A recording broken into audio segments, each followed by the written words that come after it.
Hi everyone, welcome to the biology concept. आज के इस वीडियो में हम 50 एमसीक्यूज़ कवर करेंगे जो कि चैप्टर ह्यूमन रिप्रोडक्शन क्लास 12 से लिया गया है। ठीक है, इसकी MCQs as well as explanation दोनों ही एनसीईआरटी बेस्ड है। ओके, तो क्वेश्चन नंबर 1 क्या है? The functional unit of male reproductive system that produces sperm is. ठीक है, तो फंक्शनल यूनिट पूछ रहा है आपकी किसकी? मेल रिप्रोडक्टिव सिस्टम की, जो कि स्पर्म को प्रोड्यूस करती है। तो करेक्ट आंसर आपका क्या होगा? सेमनीफेरस ट्यूब्यूल्स होगा। ठीक है, सेमनीफेरस ट्यूब्यूल्स प्रेजेंट होती हैं कहाँ? टेस्टिस के अंदर, और ये एक्चुअल साइट ऑफ स्पर्मेटोजेनेसिस होती हैं। स्पर्मेटोजेनेसिस कहाँ होता है? एट प्यूबर्टी होता है। ठीक है, एट प्यूबर्टी होती है, ये स्टार्ट होती है। Where sperm cells are produced, तो स्पर्म सेल्स कहाँ बनते हैं? आपके सेमनीफेरस ट्यूब्यूल्स में बनते हैं, और इसी में आपका स्पर्मेटोजेनेसिस होता है। This is the actual site of spermatogenesis, जहाँ पे स्पर्म सेल्स प्रोड्यूस होता है। ओके, तो सेमनीफेरस ट्यूब्यूल्स आपका करेक्ट आंसर हो जाएगा। तो functional unit of male reproductive system क्या है आपका? Seminiferous tubule.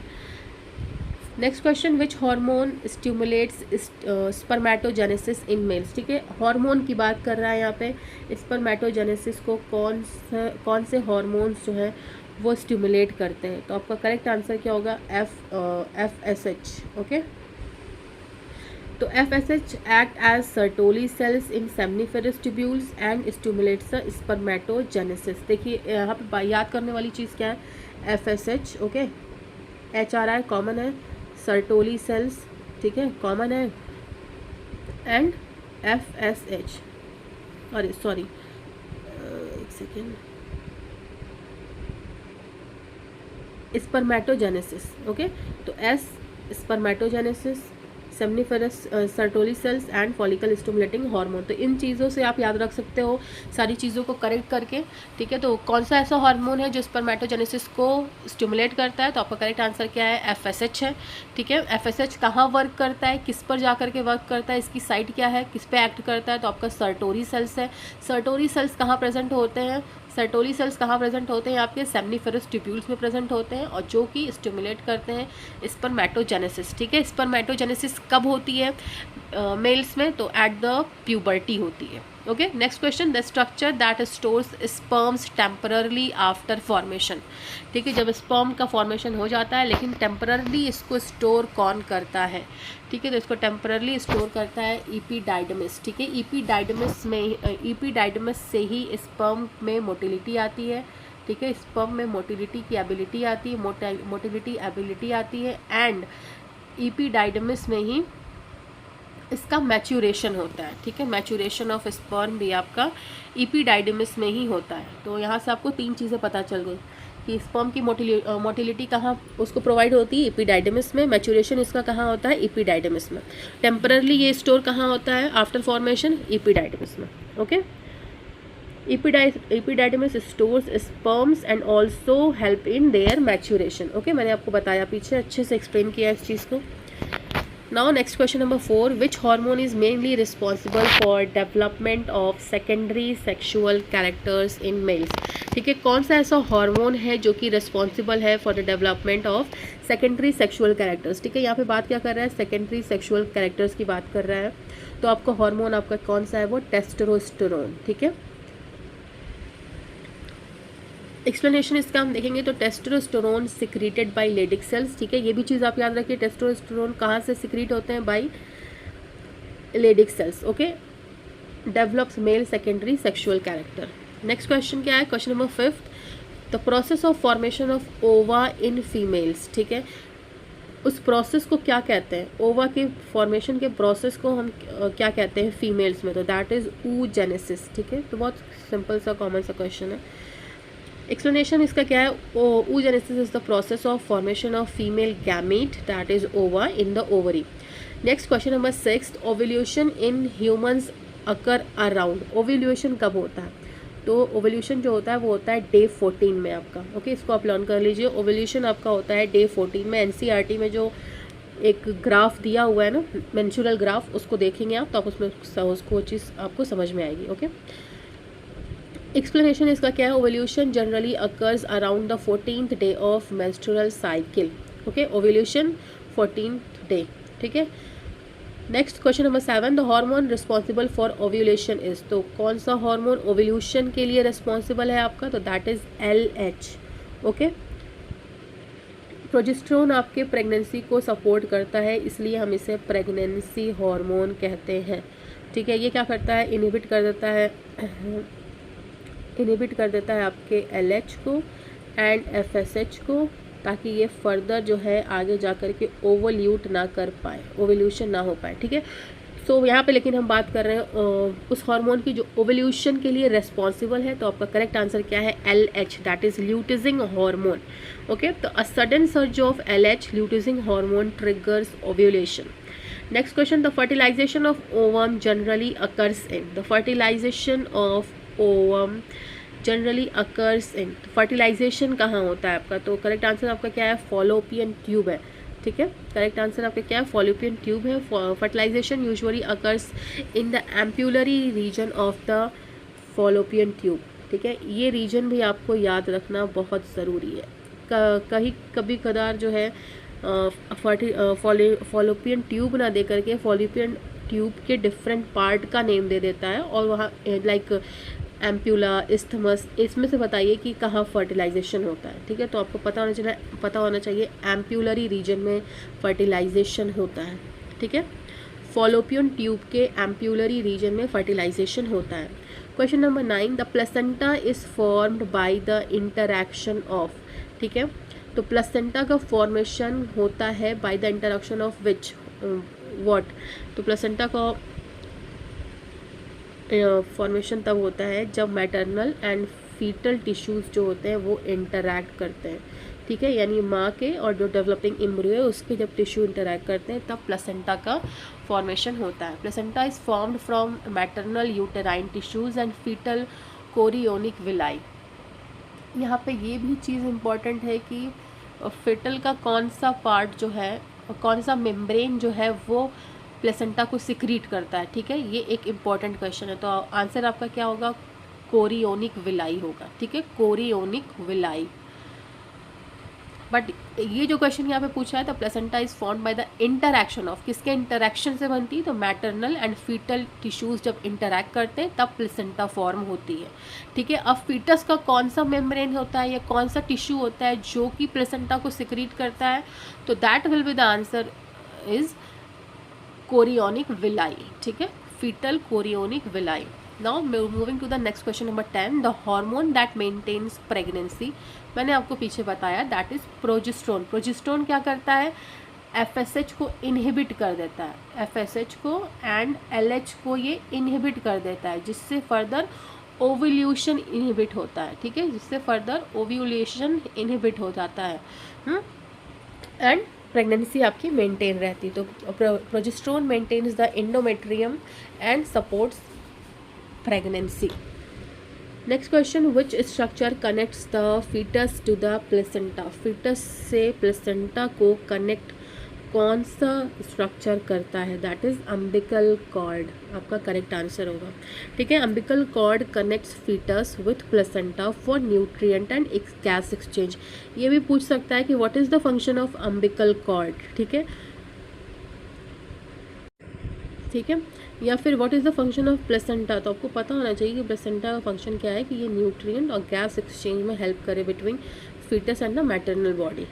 Next question, human pregnancy normally last for, तो दैट इज़ अबाउट 9 मंथ्स। ठीक है, इसे हम क्या कहते हैं, जेस्टेशन पीरियड भी कहते हैं, अदर नेम इसका क्या कह सकता है, जेस्टेशन पीरियड।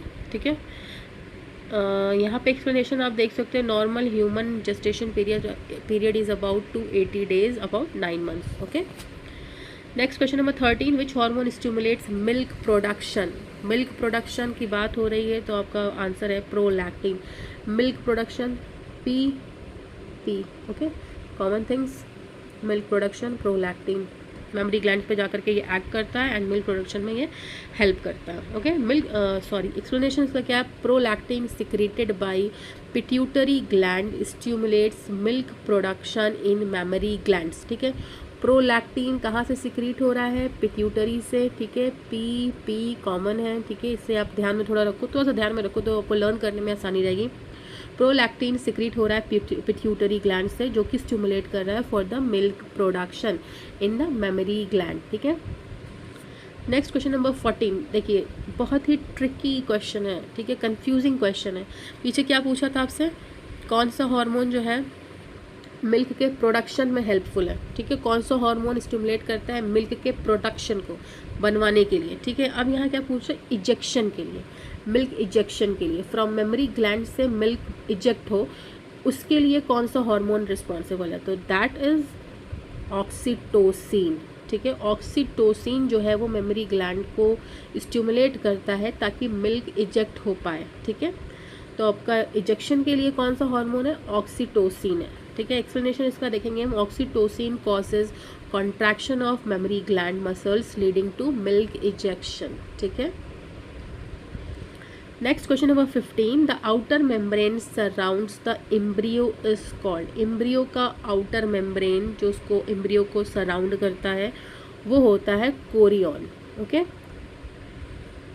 तो chorion is the outermost fetal membrane that contributes to placenta formation, okay. Chorionic villi भी कह सकते हैं उसको, मैंने पीछे आपको बताया था, ठीक है। फीटल मेम्ब्रेन वो जो कि प्लेसेंटा को सिक्रीट करता है या प्लेसेंटा फॉर्मेशन में हेल्पफुल है, तो दैट इज कोरियन या फिर कोरियोनिक विलाई, सेम ही चीज़, सेम बात हो सकती है, ओके। Next question number 16, the fluid surrounding the embryo, वो फ्लूइड जो एम्ब्रियो को सराउंड करता है, जो उसकी हेल्प करता है to prevent it from shock, ठीक है, प्रोटेक्ट करता है, तो दैट इज एमनियोटिक फ्लूइड, ठीक है। Amniotic fluid cushions the embryo and protect it from mechanical shock, ठीक है। Now question number 17, implantation occurs in, तो इम्प्लांटेशन जो होती है वो आपकी होती है किसमें, यूटेराइन वॉल में होती है। करेक्ट आंसर आपका क्या होगा, uterine wall B. The blastocyst embeds in the uterine endometrium during implantation, ठीक है। Next question, the stage implants into uterus, the stage implants into uterus, ठीक है। जब यूटेरस में एम्ब्रियो आकर के जब इम्प्लांट होता है तो वो किस स्टेज में रहता है, तो दैट इज़ ब्लास्टोसिस्ट स्टेज में रहता है आपका, ठीक है। तो blastocyst attaches and implants into the uterine wall, ठीक है, ये भी इंपॉर्टेंट चीज़ है। ब्लास्टोसिस्ट स्टेज पर आकर के इम्प्लांटेशन होता है at the uterine wall, blastocyst stage में, ठीक है, इसको आप लर्न कर लीजिए। ब्लास्टोसिस्ट स्टेज में आकर के एम्ब्रियो जो है होता है वो इम्प्लांट होता है इन द यूटेराइन वॉल, ठीक है। Next question, the first menstrual cycle in females is called, that is menarche, ठीक है। और मेनोपॉज कहते हैं तब जब मेंस्ट्रुअल साइकिल जो है वो बंद हो जाती है, ठीक है। तो first menstrual cycle in females is called menarche, option B will be the correct answer. तो menarche refers to the first menstrual bleeding in females, okay. Now question number 20, permanent cessation of menstrual is called, permanent cessation, तो menopause इसका answer होगा। Menopause marks the end of reproductive phases in females, ठीक है। तो sorry क्या था, permanent cessation of menstrual is called menopause. Menopause जब होता है तो आपका क्या होता है, ह्यूमन फीमेल्स की जो है रिप्रोडक्टिव लाइफ एंड हो जाती है, that is they can not produce further progeny, they can not reproduce, they can not make child, okay. Next question, which cell produce testosterone, कौन से सेल्स टेस्टोस्टेरोन बनाते हैं, लेडिक सेल्स, ठीक है, important है, याद कर लीजिए आप इसको, okay. Leydig cells present in testes, कहाँ प्रेजेंट होते हैं, टेस्टीज में प्रेजेंट होते हैं और सिक्रीट करते हैं क्या, टेस्टोस्टेरोन, टेस्टीज से याद रखो, टेस्टीज में प्रेजेंट है लेडिक सेल्स, ठीक है, और ये सिक्रीट करते हैं टेस्टोस्टेरोन को। Next question number 22, which cell nourishes developing sperm, so that is Sertoli cells, ठीक है। सर्टोरी सेल्स जो होते हैं वो नरिश करते हैं डेवलपिंग स्पर्म्स को, इन्हें हम नर्व सेल्स भी कहते हैं, सर्टोरी सेल्स को, ठीक है। This provide nourishment and support to the developing sperm cells, ठीक है। Next question number 23, the fusion of sperm and ovum is called, very common question, very easy question, that is fertilisation, ठीक है। जब egg and ovum का fusion होता है तो उसे फर्टिलाइजेशन कहते हैं। तो यहाँ पे एक्सप्लेनेशन आपका क्या है, fertilisation is the fusion of male and females gametes, और फर्टिलाइजेशन के बाद क्या फॉर्म होता है, जाइगोट फॉर्म होता है, which is a diploid body, okay. Diploid body, ठीक है। जाइगोट क्या होता है, डिप्लॉयड होता है। Male gamete and female gamete क्या होता है, हैप्लॉयड होता है। हैप्लॉयड मेल गैमेट होता है, हैप्लॉयड फीमेल गैमेट होता है, दोनों फ्यूज होकर के जाइगोट बनाते हैं। एंड जाइगोट क्या है, एक डिप्लॉयड बॉडी है, ठीक है। Next, the diploid cell formed after fertilisation is, देखिए मैंने आपको जस्ट पीछे बताया वही क्वेश्चन है। तो वो डिप्लॉयड बॉडी जो फर्टिलाइजेशन के जस्ट बाद फॉर्म होती है, तो that is zygote, okay. Zygote is the first diploid cell formed after fertilisation. Question number 25, which hormone prepares uterus for implantation, ठीक है। इम्प्लांटेशन के लिए कौन सा हार्मोन जो है यूटेरस को प्रिपेयर करता है, तो दैट इज़ प्रोजेस्टेरोन। क्यों प्रोजेस्टेरोन आपका आंसर होगा, क्योंकि प्रोजेस्टेरोन जो है वो क्या है, वो सारी चीज़ें प्रोवाइड करता है जो कि प्रेगनेंसी को सपोर्ट करती है। तो क्या हुआ कि प्रोजेस्टेरोन ही क्या कर रहा है, प्रिपेयर कर रहा है यूटेरस को कि भाई ब्लास्टोसिस्ट आकर के, blastocyst stage of the embryo आकर के यूटेराइन वॉल में इम्प्लांट हो, ठीक है। तो कौन सा वो हार्मोन है, progesterone, which is a kind of pregnancy hormone. तो progesterone prepares and maintains uterine lining for implantation, ठीक है। प्रोजेस्टेरोन का काम क्या होता है कि ये बार बार मैंने आपको बताया है, FSH को भी इनहिबिट करता है, LH को भी इनहिबिट करता है, जिससे फर्दर ओव्यूलेशन नहीं होता है और प्रेगनेंसी आपकी सपोर्ट होती है, ओके। क्वेश्चन नंबर 26 क्या कह रहा है, which part of the sperm contains enzymes required for penetration of ovum, ठीक है। स्पर्म का कौन सा ऐसा पार्ट है जो कि एंजाइम कंटेन करता है, ऐसे एंजाइम्स जो कि पेनिट्रेशन ऑफ ओवम में हेल्पफुल है, ठीक है। तो आपका करेक्ट आंसर क्या होगा, हेड। हेड में प्रेजेंट होता है आपका एक्रोसोम, एंड एक्रोसोम में वो एंजाइम्स प्रेजेंट होते हैं, that is acrosin and hyaluronidase enzymes, जो कि हेल्प करते हैं स्पर्म को पेनिट्रेट करने के लिए ओवम में, okay. Next question number 27, the middle piece of the sperm contains numerous, ठीक है। स्पर्म जो है वो आपके 3 पार्ट में डिवाइडेड है, head, middle piece, that is middle piece, head, middle piece and tail, ठीक है। तो मिडल पीस वाले रीजन की बात कर रहा है आपका NCERT में जो डायग्राम गिवन है उसको आप देखना, तो आप उसको समझ पाओगे कि मिडल वाले पोर्शन में आपके प्रेजेंट होता है माइट्रोकॉन्ड्रिया, ओके। तो इसका करेक्ट आंसर क्या होगा, middle piece of the sperm contains numerous mitochondria. इस माइट्रोकॉन्ड्रिया का काम क्या होता है, एनर्जी प्रोवाइड करना फॉर द स्पर्म मोटिलिटी, ठीक है। स्पर्म के मूवमेंट के लिए जो एनर्जी लगती है वो यही माइट्रोकॉन्ड्रिया प्रोवाइड करते हैं जो मिडिल पीस में प्रेजेंट होते हैं। अच्छा, इनका अरेंजमेंट कैसा होता है, तो वो हेलिकली अरेंज्ड होते हैं, ओके। तो ये हेलिकली अरेंज्ड होते हैं, ठीक है। Next question, spermatogenesis starts at the age of, तो स्पर्मेटोजेनेसिस जो है वो स्टार्ट होती है at the age of puberty, okay. यहाँ पे आप इसका एक्सप्लेनेशन देखेंगे, spermatogenesis begins at puberty under the influence of hormones like gonadotrophic releasing hormone, FSH, follicle stimulating hormone, luteinizing hormone and testosterone, ठीक है। इन 4 हार्मोन्स के इन्फ्लुएंस से स्पर्मेटोजेनेसिस स्टार्ट होती है at the time of puberty. Next question, which hormone stimulates Leydig cells to produce testosterones, ठीक है। कौन सा हार्मोन लेडिक सेल्स को स्टिमुलेट करता है कि भाई तो आप टेस्टोस्टेरोन को रिलीज करो, तो वो हार्मोन है आपका LH, luteinizing hormone, option B, ठीक है। LH जो है वो जाकर के एक्ट करता है एट द लेडिक सेल्स, और ये सेल्स कहाँ प्रेजेंट होते हैं, टेस्टिस के अंदर, एंड ये स्टिमुलेट करते हैं secretion of the testosterone, okay. Now question number 30, the primary oocyte is arrested in which stage until puberty, यहाँ पे फीमेल्स की बात हो रही है, ठीक है। प्राइमरी oocyte कहाँ बनते हैं, oocyte यानी एग, प्राइमरी एग किसमें बन रहा है, फीमेल से बनते हैं, ऑब्वियस सी बात है, ओके। तो प्राइमरी oocyte जो है वो अरेस्ट हो जाता है किस स्टेज में, अंटिल प्यूबर्टी, ठीक है। तो जो आपको प्राइमरी oocyte होता है वो प्यूबर्टी तक प्रोफेज 1 में अरेस्टेड रहता है, ठीक है। आफ्टर प्यूबर्टी फिर वो रीजम करता है अपने आने वाले नेक्स्ट फेजेस को, बट प्रोफेज 1 तक, ये टिल प्यूबर्टी तक आपका प्राइमरी oocyte क्या रहता है, अरेस्टेड रहता है प्रोफेज 1 में, ठीक है। 2 चीज़ें याद रखिए आप, यहाँ पे प्राइमरी oocyte की बात कर रहा है, ओके। प्राइमरी oocyte की प्यूबर्टी तक की बात कर रहा है, तो आपका करेक्ट आंसर क्या है, प्रोफेज 1, ओके। नेक्स्ट क्वेश्चन क्या है, secondary oocyte is arrested eight, यहाँ पे अब बात कर रहा है सेकेंडरी oocyte की, पहले क्या बात किया था, प्राइमरी oocyte की, यहाँ बात कर रहा है सेकेंडरी oocyte की। तो सेकेंडरी oocyte जो है वो अरेस्ट रहता है मेटाफेज सेकेंड में जब तक कि नेक्स्ट फर्टिलाइजेशन ना हो जाए, ओवम एग फर्टिलाइज ना हो जाए आपका, तब तक सेकेंडरी oocyte जो है मेटाफेज सेकेंड में अरेस्टेड रहता है।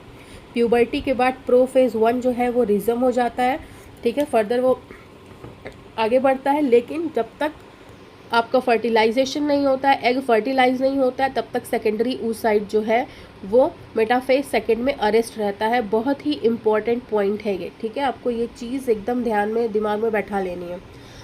नाउ नेक्स्ट क्वेश्चन हम क्या देख रहे हैं, which layer of follicle sales surrounds the ovum directly. Follicle sales पहली चीज़, ठीक है, इसको ध्यान में रखिए, कौन सा लेयर ऑफ फॉलिकल सेल्स है जो कि ओवम को डायरेक्टली सराउंड करता है, तो that is corona radiata. Okay, corona radiata is the layer of granulosa cells, ठीक है, ये एनसीईआरटी में तो गिवन नहीं है ग्रैन्युलोसा, बट यहाँ थोड़ी इन्फॉर्मेशन दे दिया है। तो ग्रैन्युलोसा सेल्स जो कोरोना रेडिएटा जो है वो एक लेयर होता है ग्रैन्युलोसा सेल्स का, जो कि डायरेक्टली सराउंड करते हैं ओवम को। ओके, जो कि डायरेक्टली सराउंड करते हैं हमारे ओवम को, ठीक है। Next question, which glycoprotein layer surrounds the ovum, ठीक है, यहाँ पे आपका क्या क्वेश्चन, फॉलिकल सेल्स की बात कर रहा था, यहाँ थोड़ा क्वेश्चन घुमाया, यहाँ बात कर रहा है ग्लाइकोप्रोटीन लेयर की जो कि ओवम को सराउंड करता है। तो आपका करेक्ट आंसर क्या होना चाहिए, ज़ोना पेल्यूसाइडा, ठीक है, ये लाइन एनसीईआरटी में गिवन है आपका। ओके, तो ग्लाइकोप्रोटीन की लेयर होती है ज़ोना पेल्यूसाइडा की, जो कि सराउंड करती है आपके ओवम को।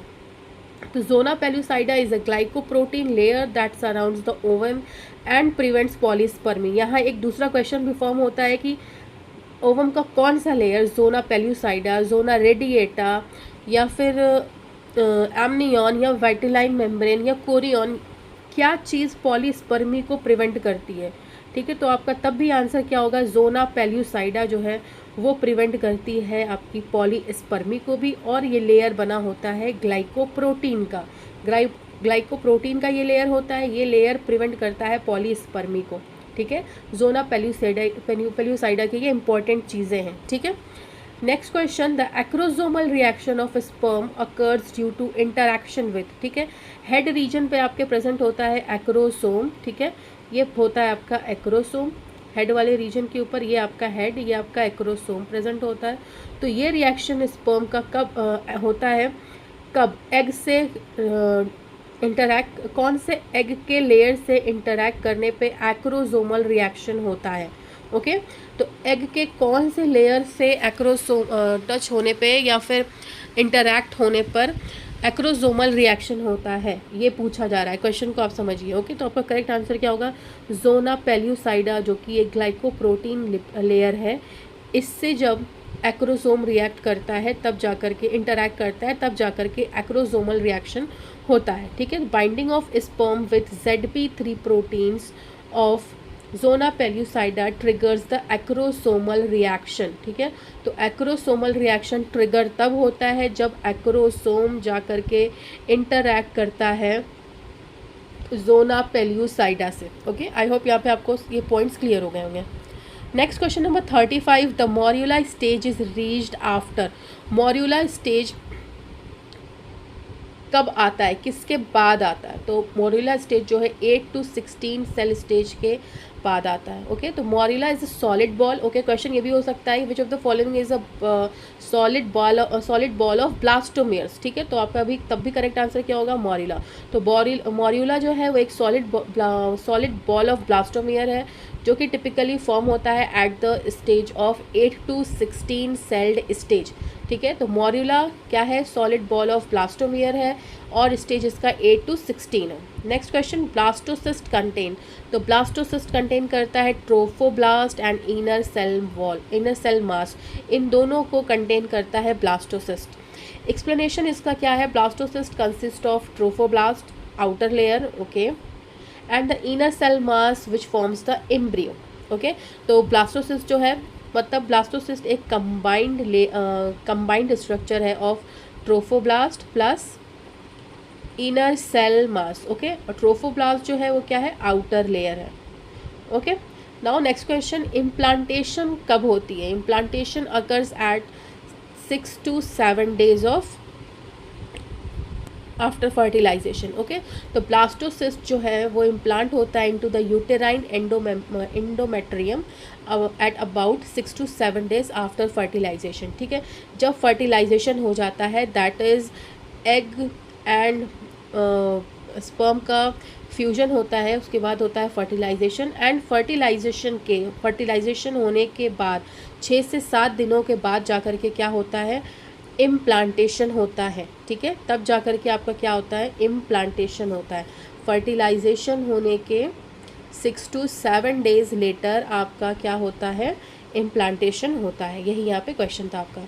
Next question, the human chorionic gonadotrophin जिसे हम HCG भी कहते हैं इज सिक्रीटेड बाय, तो दैट इज सिक्रीटेड बाय आपका ट्रोफोब्लास्ट सेल्स।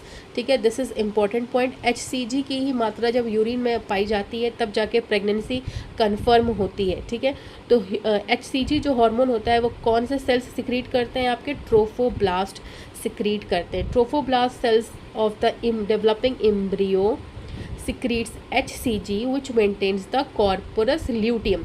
ठीक है, तो HCG का दूसरा फंक्शन क्या है, एक तो ये प्रेगनेंसी भी डिटेक्ट करने में हेल्पफुल है, दूसरा क्या है कि ये मेंटेन करता है क्या, आपका कॉर्परस ल्यूटियम को भी। Okay, next question, pregnancy test detect the presence of, देखिए जो मैंने आपको पीछे बताया वही क्वेश्चन यहाँ पे आ गया, तो दैट इज HCG।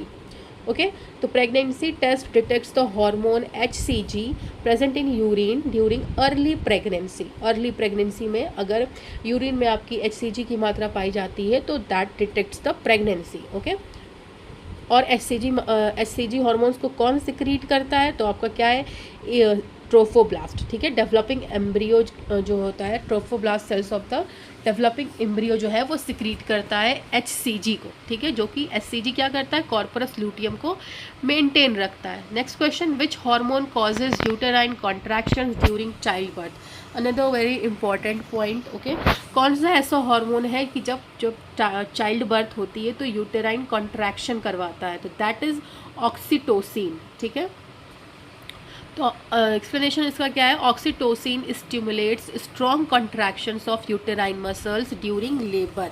ठीक है, next question 41, the hormone relaxin helps in, relaxin क्या करता है, तो ये सर्वाइकल डायलेशन में आपका हेल्पफुल होता है। Relaxin helps in cervical dilation, और इसका एक्सप्लेनेशन क्या है, relaxin relaxes pelvic ligaments and helps dilation of cervix during child birth. Okay, next question, which stage of embryo is called gastrula. देखिए gastrula, blastula, blastocyst, blastomere, ये सब चीज़ें, ये सब टर्म्स जो है ना ये सारे इंपॉर्टेंट है, तो आपको पता होना चाहिए। ठीक है, तो which stage of embryo is called gastrula, तो फॉर्मेशन ऑफ जब जर्म लेयर्स होता है ना तब उसे हम कहते हैं गैस्ट्रुला स्टेज। ठीक है, gastrulation results in formation of 3 germs layers, 3 तरह के जर्म लेयर्स होते हैं, एक्टोडर्म, मेसोडर्म एंड एंडोडर्म। ठीक है, ओके, तो गैस्ट्रुलेशन क्या करता है, फॉर्मेशन ऑफ 3 जर्म लेयर्स करता है। विच स्टेज, यहाँ क्वेश्चन क्या था, which stage of embryo is called gastrula, the formation of germ layers, जब जर्म लेयर्स फॉर्म होते हैं तब उस स्टेज को हम गैस्ट्रुला कहते हैं। जर्म लेयर्स कौन से हैं आपके, एक्टोडर्म, एंडोडर्म एंड मेसोडर्म। ठीक है, ये तीनों आपके जर्म लेयर्स हो गए। Next question, the fetal membrane that directly surrounds embryo. ठीक है, कौन सा फिटल मेम्ब्रेन होता है जो कि एम्ब्रियो को डायरेक्टली, ये रहा मान लीजिए आपका एम्ब्रियो, ये हो गया आपका फिटल मेम्ब्रेन, जो कौन सा ऐसा मेम्ब्रेन है, मेम्ब्रेन आपका कौन सा ऐसा है जो कि एम्ब्रियो को डायरेक्टली सराउंड कर रहा है, तो दैट इज़ एमनियन। ठीक है, ये बहुत हेल्पफुल होता है टू प्रोवाइड प्रोटेक्शन एंड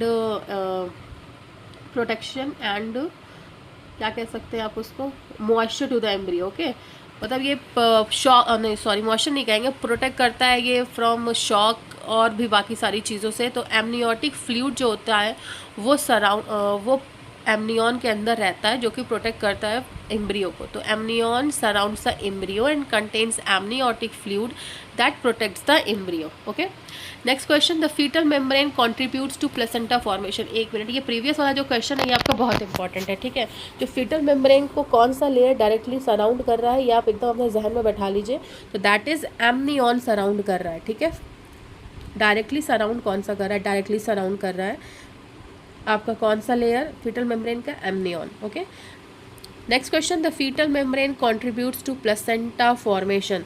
तो प्लेसेंटा फॉर्मेशन में हेल्प करता है आपका कोरियन, ठीक है। कोरियन जो एक तरीके का फीटल मेम्ब्रेन है, ये कंट्रीब्यूट करता है आपका प्लेसेंटा फॉर्मेशन में। ओके, तो chorionic villi forms the fetal part of the placenta. Okay, the gestation period in humans is approximately, gestation period यानी कि आपका टोटल प्रेगनेंसी का जो पीरियड होता है ना, उसकी बात कर रहा है। तो ह्यूमंस में वो कितने डेज़ की होती है, 280 डेज़ की होती है। ओके, 280 डेज़ की। यहाँ पे क्या बोल रहा है, the average human gestation period is about 280 days और रफली अबाउट 9 मंथ्स। ओके, ह्यूमंस में अलग है, कैटल्स में अलग है। ओके, और मतलब डिफरेंट ऑर्गेनिज्म में डिफरेंट है। ओके, next question number 46, which phase of the menstrual cycle follows ovulation. तो ल्यूटियल फेज जो होता है वो फॉलो करता है ओव्यूलेशन को, ठीक है। After ovulation the luteal phase begins, ovulation के बाद आपका क्या आता है, ल्यूटियल फेज आता है, ठीक है, वेयर कॉर्पोरस ल्यूटियम सिक्रीट्स प्रोजेस्टेरोन। अच्छा, विच प्रेगनेंसी हार्मोन आपको पता है क्या, किस हार्मोन को कहते हैं, यहाँ पे एक क्वेश्चन ये भी आप जान लो, pregnancy hormone is progesterone. Okay, ये क्या है आपका प्रेगनेंसी हार्मोन कहलाता है आपका progesterone. Now next question number 47, in fertilization, if fertilization doesn't occur, अगर फर्टिलाइजेशन नहीं होता है, कॉर्पोरस ल्यूटियम डीजेनरेट्स इनटू। तो कॉर्पोरस ल्यूटियम डीजेनरेट किसके अंदर होता है, कॉर्पोरस एल्बिकन्स में होता है, ठीक है। ये भी एक इंपॉर्टेंट क्वेश्चन है, अगर फर्टिलाइजेशन नहीं हो रहा है तो कॉर्पोरस ल्यूटियम जो है वो डिजेनरेट होता है किसमें, कॉर्पोरस एल्बिकन्स में।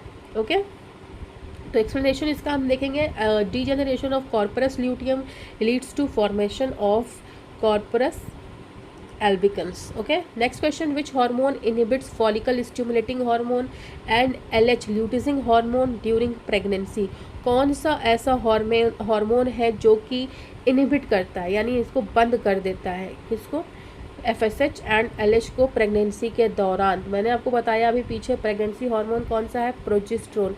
तो ये प्रेगनेंसी को सपोर्ट करने के लिए इन दोनों हार्मोन्स को बंद कर देता है, दैट इज़ FSH को एंड LH को। ओके, तो आपका करेक्ट आंसर क्या हो जाएगा, प्रोजेस्टेरोन हो जाएगा।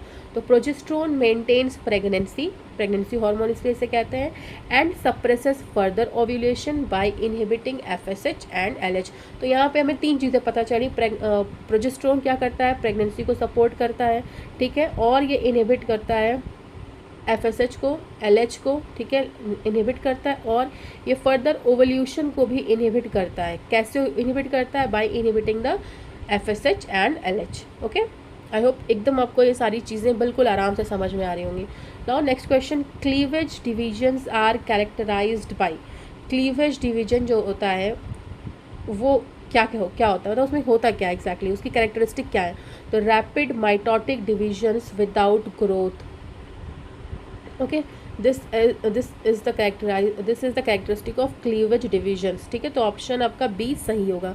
तो क्लीवेज डिवीजन में क्या होता है, रैपिड माइटोटिक डिविजन्स होते हैं बट ग्रोथ नहीं होती है, ग्रोथ के बिना माइटोटिक डिविजन्स होते हैं, ठीक है। तो cleavage involves rapid mitotic divisions producing small blastomeres without increase in embryo size, ठीक है। इसमें एम्ब्रियो साइज तो इंक्रीज नहीं होता है, ये बहुत इंपॉर्टेंट पॉइंट है। पहली बात ये, क्लीवेज के दौरान कौन सा डिवीजन होता है, माइटोटिक या मियोसिस, तो दैट इज़ माइटोटिक डिवीजन होता है आपका, ठीक है, माइटोटिक डिवीजन होता है, इसमें ग्रोथ नहीं होती है, ठीक है, इसमें एम्ब्रियो का साइज़ नहीं बढ़ता है, ठीक है, एम्ब्रियो का साइज़ नहीं बढ़ता है। Next question, the site of sperm maturation is. तो स्पर्म मैच्योर कहाँ होता है, उस साइट का नाम बताइए। तो आपका करेक्ट आंसर क्या होगा, एपिडाइडमिस, ठीक है। स्पर्म का मैच्योरेशन आपका होता है इस एपिडाइडमिस में, ठीक है। एक्सप्लेनेशन इसका क्या है, sperm gain motility and mature in the epididymis. देखिए यहाँ पे ये भी क्वेश्चन घुमा के पूछ सकता है कि स्पर्म को मोटिलिटी किस साइड से मिलती है, सेमनीफेरस ट्यूब्यूल से, या वास डिफरेंसेस से, या प्रोस्टेट ग्लैंड से, या एपिडाइडमिस से। तो इसको मोटिलिटी भी कहाँ से मिलती है, एपिडाइडमिस से, और ये मैच्योर भी कहाँ होता है, एपिडाइडमिस में। ओके।